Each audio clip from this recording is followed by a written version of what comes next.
جی السلام علیکم. وعلیکم السلام.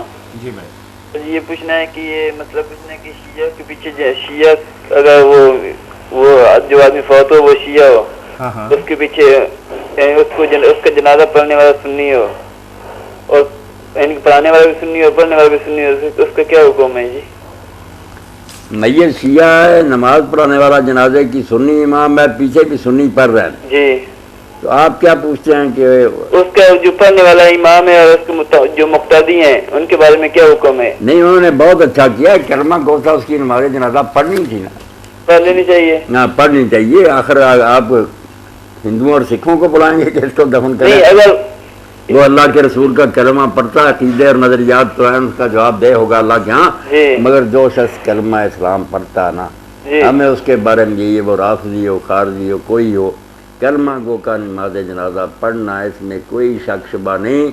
بہت کٹڑ شیعہ تھا ہر سراور, بڑا عالم ہے, حدیث کا راوی ہے, اس کے علم میں سارے مانتے ہیں کہ کوئی شک نہیں, صرف عقیدہ اس کا. تو وہ وصیت کر کے مرا کوفہ میں کہ میری نماز جنازہ عبداللہ بن یزید الختمی جو ابن زبیر کی طرف سے گورنر سے صحابی وہ پڑھائیں. انہوں نے نماز جنازہ پڑھائی اور قبر میں بھی خود دفن کروایا. پاؤں کی طرف سرکار سنت یہی ہے, اس لیے کوئی بات نہیں, کوئی عقیدہ نظریہ بین کسی کی نماز جنازہ پڑھنے سے انکار نہیں کر رہا. اگر پڑھایا امام نے کوئی برا نہیں کیا, بہت اچھا کیا. جی, دوسری بات یہ ہے کہ اس کا جنازہ شیعہ کا بھی ہوتا ہے اور سنی کا بھی ہوتا ہے, پہلے سنی پڑھتے ہیں اس کے بعد شیعہ پڑھتے ہیں. یہ برا کر یہ جو کرتے ہیں نا, اگر آپ لوگ نہیں پڑھنا چاہتے کسی کا جنازہ نہ جائیں, اگر پڑھتے ہیں اس قابل سمجھا ہے کہ اس کے لیے دعا کرنی ہے تو ان کا امام پڑھائے, آپ پڑھ لیں یا سنیوں کا پڑھا رہا تو وہ پڑھ لیں. اس اختلاف کا مظاہرہ اور پوری دنیا کو یہ تماشا دکھانا کہ ایک دوسرے کے ساتھ مل کر نماز بھی نہیں پڑھتے, کتنی بری بات.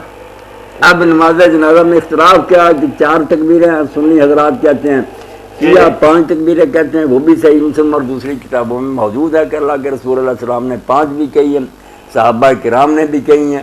اسی لیے حضرت امام احمد بن حنبل فرماتے ہیں کبر ما کبر الامام, جب تک امام اللہ اکبر کہتا رہے 9 تک تو ثابت ہوتی نا رسول اللہ اور صحابہ سے, تو کوئی بات نہیں, تکبیریں ہوتی رہیں, دعائیں ہوتی رہیں. حضرت علی رضی اللہ عنہ کا صحیح بخاری میں آتا کہ بدری صحابہ پر وہ 6 تکبیریں کہتے تھے, عام صحابی پر 5, اور اگر عام کوئی آدمی ہے اس کے لیے 4. تو یہ کوئی ایسی باتیں نہیں ہیں کہ ایک دوسرے کے پیچھے ہم نماز پڑھنے سے انکار کر دیں. پڑھنی چاہیے اکٹھے تاکہ لوگوں کو پتہ لگے کہ مسلمان ایک ہی ہے. جی, بات یہ ہے کہ وہ تو صحابہ کرام کو ان کے خلاف برا کہتے ہیں, اس کے بعد یہ ہو کہ بھائی میرے بھائی برا بلا کہنے سے کوئی کافر تو نہیں, قرآن کا بھی انکار کرتے ہیں جی, قرآن کا بھی انکار کرتے ہیں. قرآن کا کوئی انکار نہیں کرتا, سب کے پاس یہی قرآن تلاشی لے لیں, کافروں میں لی, ان کے گھروں میں یہی, مسجدوں میں نہ یہ بات کہیں جو کافروں کو سہارا دے کہ مسلمانوں کا قرآن بھی مشکوک ہے.